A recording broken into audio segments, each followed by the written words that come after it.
So friends, Donald Trump just gave another speech, this time here in D.C., spewing all sorts of nonsense about his classified documents crimes. And a Republican sitting member of Congress just took him down. Let's talk about that, because justice matters.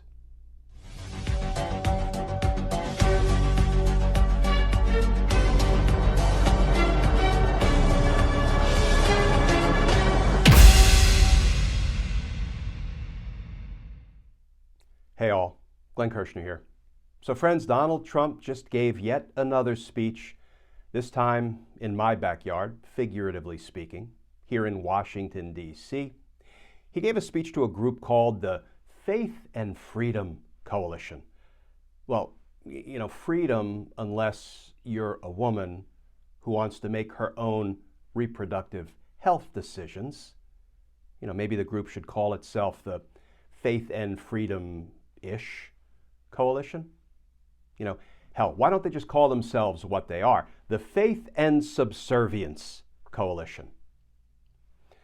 Okay, I've already digressed, haven't I, friends? But, our constitutional privacy rights are kind of important. Friends, here's some of the recent reporting about Donald Trump's latest inane speech. This from The Guardian. Headline, Trump rails against federal charges and accuses Biden of weaponizing Justice Department.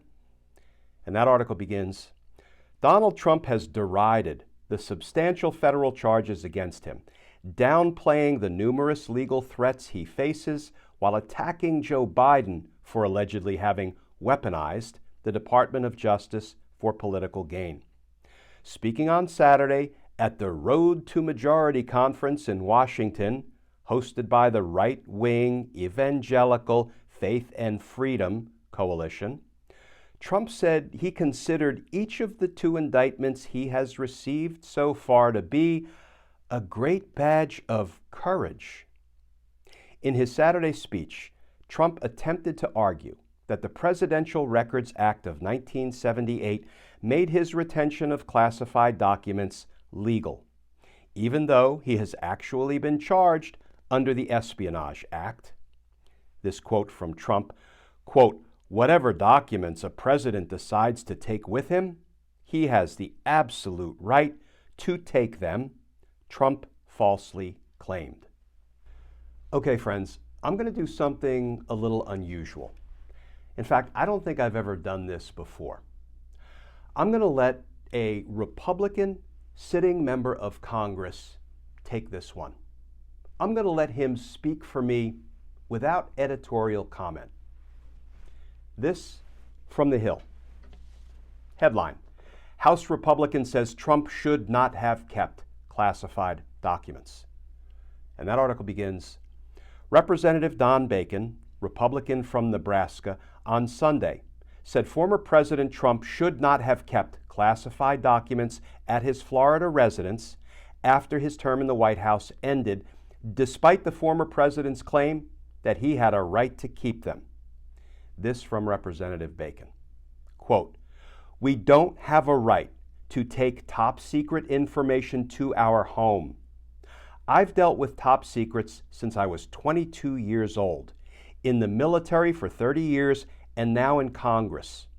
You don't show our attack plans on Iran to people who are not cleared, or pick documents that talk about our nuclear technology, or where our intelligence resources are located throughout the world, Bacon said on NBC's Meet the Press. Quote, and that's what happened there.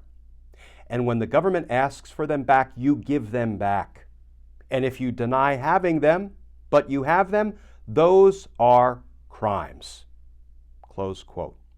The Nebraska lawmaker was responding to a clip of Trump during the Faith and Freedom Coalition's conference over the weekend when he, Trump, incorrectly stated that a president has the absolute right to take documents and has the absolute right to keep them, or he can give them back to the National Archives if he wants to and talks to them like we were doing and He can do that if he wants to.